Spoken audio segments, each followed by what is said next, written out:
What's going on, everyone? BouseFeenux here, and today we are taking a look at LawBreakers, the relatively new class-based shooter from the mind of Cliffy B, or you guys may know him as the guy that made all those Gears of War games. Anyway, I just wanted to make this video real quick to introduce you guys to the game and put it on your radar because the open beta for LawBreakers starts on the 28th of June for people like myself that have beta keys, and then opens up for everyone to try out on Steam on the 30th of June. So yes, it is, as far as I know, a PC-only beta at this time, and I'm not really sure when consoles are getting thrown into the mix.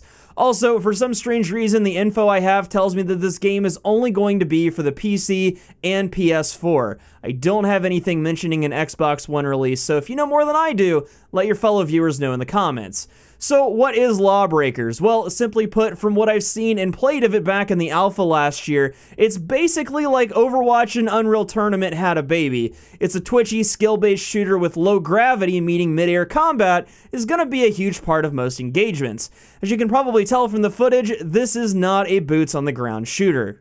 What it is, though, is a class-based shooter, and on top of that, the game is shipping with several game modes, with a new game mode being revealed in the beta this week. You've got Blitzball, which is kind of like Capture the Flag, but the flag explodes if you hold it for too long. Turf War, which is pretty much control the zone like Dominion and For Honor or Hardpoint and Titanfall 2. And then there's Overcharge, which I think sounds kind of interesting. In Overcharge, you have to defend a battery at your base while it charges, and it can be stolen at any time. The first team to 100% charge several times wins the match. On the character side of things, there's a pretty decent cast size of playable heroes in different roles. You've got DPS, healers, and tanks to name a few, so there's some familiarity there to get you started.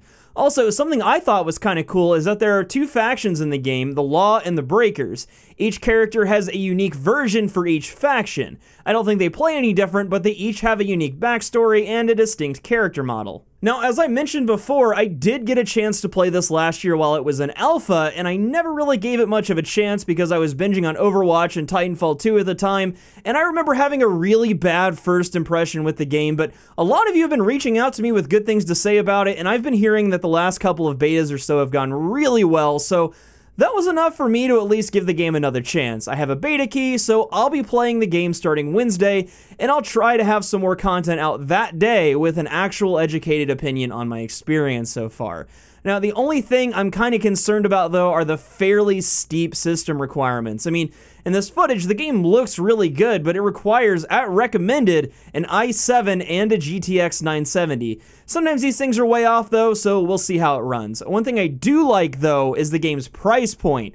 For $30, you get the whole game, and if you want to upgrade to the Deadzo version, which I guess is their premium version, it's only 40 bucks, so it's about $10 more. And the real seller here is that buying either version of the game comes with the promise of all future content, including heroes, maps, and game modes for free. No DLC bullshit is one of their main selling points, and if they do it like Titanfall 2 did, this is something I can definitely get behind. We'll see, though. On Wednesday, I should have a lot more to say about the game, and the closer that day draws, the more excited I get, to be honest with you guys. But that is going to be it for me today, though. If you got anything else to add, tell me in the comments below, and if you enjoyed this video, don't forget to leave a like down below and get subscribed if you're new here. Also, keep an eye out for more For Honor content this week as competitive mode comes to the PTR.